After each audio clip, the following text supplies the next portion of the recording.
This is a spacer I make to help protect the rear part of a bicycle frame, which I'm shipping.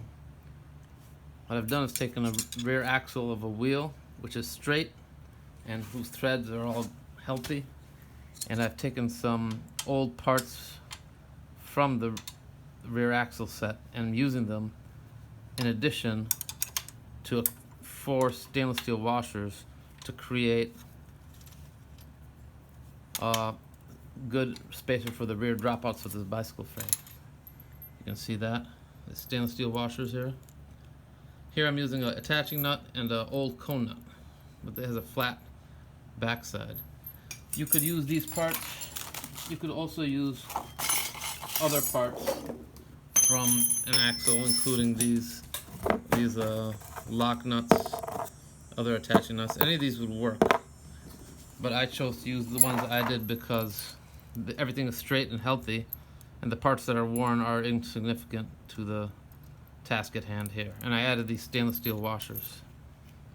You can see this. And I'll add a little bit of grease to these surfaces here, just a little bit, and also just a tiny bit to the thread, so that if someone decides to leave this bike sitting like this in a box for years, that there'll be less interaction between the metals and it'll come apart a little easier. But other than that, this will go on here, and you can use your hand to make the cones snug, where they're putting just a little bit of pressure on the frame, and then on one side, you don't want to put too much pressure and start spreading the frame. You don't want to do that, but just put a little bit of pressure on there, then make it all fingers tight, and then go through and lock one side in most of the way, not all the way. I'm doing it almost as tight as I would if I was attaching the bike to a frame or locking a cone adjustment of the hub, but not quite as tight. I don't want to make it that quite that tight, but I got to make it pretty tight because you don't want this to pop off. If with some pressure on the frame, pressure on the frame, this could just pop off. It would fall forward if it's not on sufficient. If it's just on finger tight, it has to be more than finger tight. So this side is pretty tight now. I'll leave a little room to tighten it a little more. This side, I will readjust this, get a little bit of pressure on there, a little more, and then lock this in harder than the right side. Now I'm gonna go back to the right side and do the final stroke here. There we go. Now it's in tight, it's not gonna pop off.